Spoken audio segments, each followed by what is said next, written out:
Today, St. James invites us to live a life of wisdom. Are you a wise man, a wise person? It is not a measure of your intelligence. It is a measure of how we lived our life. If you live a life of love, of humility, of service, a life of peacemaking, then truly you are a wise man. You can be a great intellectual, but you are full of ambition. You sow division wherever you go. You are always fighting with people. You are jealous. You are envious. This is not a life of wisdom. This is a life, as St. James tells us, this kind of life is animal, earthly, and devilish.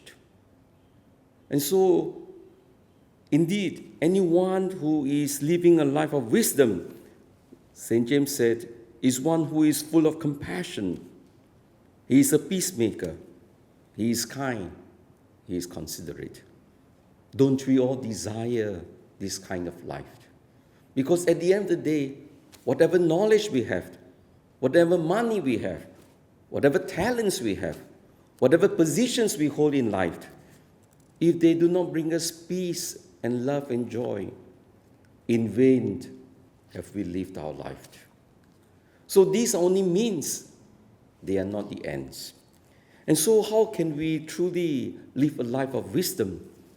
That is why today the Lord tells us how we need to have faith. Faith is what will help us to live this life of wisdom. In the gospel reading, we have the man. He was lacking faith. That's why Jesus, when he told him that his disciples could not cast out the devil, and Jesus said, "You faithless generation, how much longer must I be with you?" Jesus, he was disappointed because his disciples who have been with him all this while, they were still lacking faith and so could not cast out the evil one, the demons that are in us. And so to conquer the demons in our life, we really need to have faith. Faith in Jesus, ultimately, that he is able to rid us of all our fears, all our attachments, all our insecurities. Only Jesus can give us security, really, in life. Because in this life, nothing is secure. Your health is not secure. Your position is not secure. Your relationships are also not secure. So Jesus is the one who can give us that security.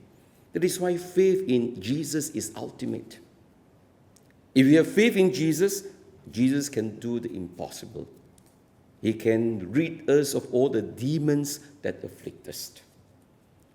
But faith is more than just believing that Jesus can do miracles in our life. Faith ultimately is what Responsorial Psalm tells us, the precepts of the Lord gladden the heart. It means to say that we want to live the kind of life that Jesus lived. Jesus lived a life of wisdom, of course. He is the wisdom of God. And so if we live that kind of life that Jesus lived, a life of love, a sacrifice, a forgiveness, then indeed, that is what it means to have faith. To have faith in Jesus, therefore, means we know that that is the way we should live our life, in imitation of him.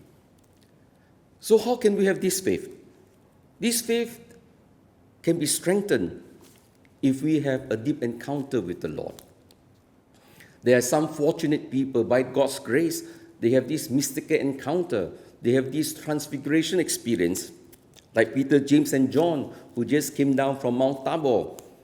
They have seen the Lord in his glory.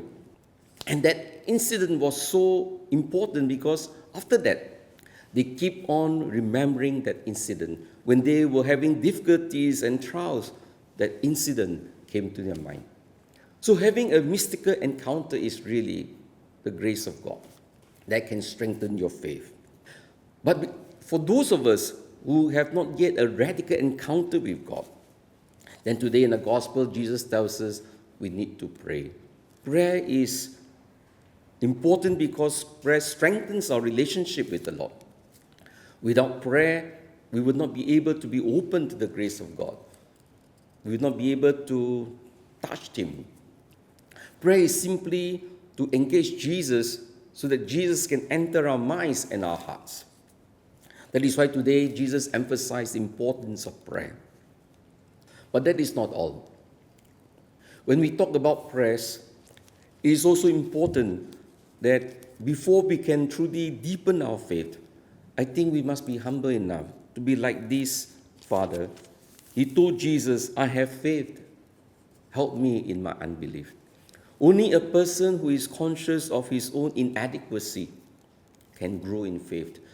Those of us who think that we have faith are those who do not have faith. So faith is a growing thing. And so like the Father, we need to tell the Lord, increase my faith. And so it is this humility, this desire to grow in faith that will help us. A person who has no more desire to grow in faith, complacency, that is always the greatest obstacle. Many people are baptized. After baptism, their faith becomes stagnant because they don't grow in faith. So to know that our faith is weak, my faith is weak, that is the reason why all the more we need to pray, all the more we need to strengthen our faith. Every day you have to ask yourselves, are you growing in a deeper faith? To grow in a deeper faith means a deeper relationship with God.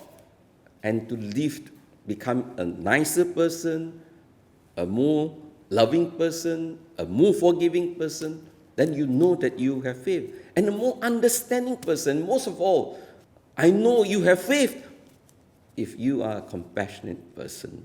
If you can feel with others, especially those who sin, those who are sinners, I think you have deep faith. You tell me you have deep faith, but you have no compassion for those who are sinners, for those who have hurt us, for our enemies. I don't think you have faith. That is not the kind of faith that we are speaking about. And so that is why it's important that we must edify each other in faith. Because if we lack faith, sometimes it is because others scandalize us. And this was the case. The disciples did not have faith, and the Father's faith was scandalized. So it's very important for us who are parents, for those of us who are elders, whether our young people have faith or not is dependent on what kind of faith do we show to those under our charge. So today, if we find that our young people are lacking faith, it's because the parents lack faith. You cannot expect the disciple to be better than the master. So if you find that, oh, my children have lost their faith, you have to ask yourselves, are you responsible? Not all the time you are responsible, of course, but it is important that we set the example. And so today, let us take heart. For those of us, we find our faith is weak. Then we know that the disciples, they too need to grow in faith. And so it was a learning curve for them because they did not know how to cast out the evil one. And Jesus told them, what you need is prayer. So faith is always a growing process. We don't have it all at once. And so long as we are growing in faith, and as St. James says, the moment we grow in faith, we will bear fruit in holiness.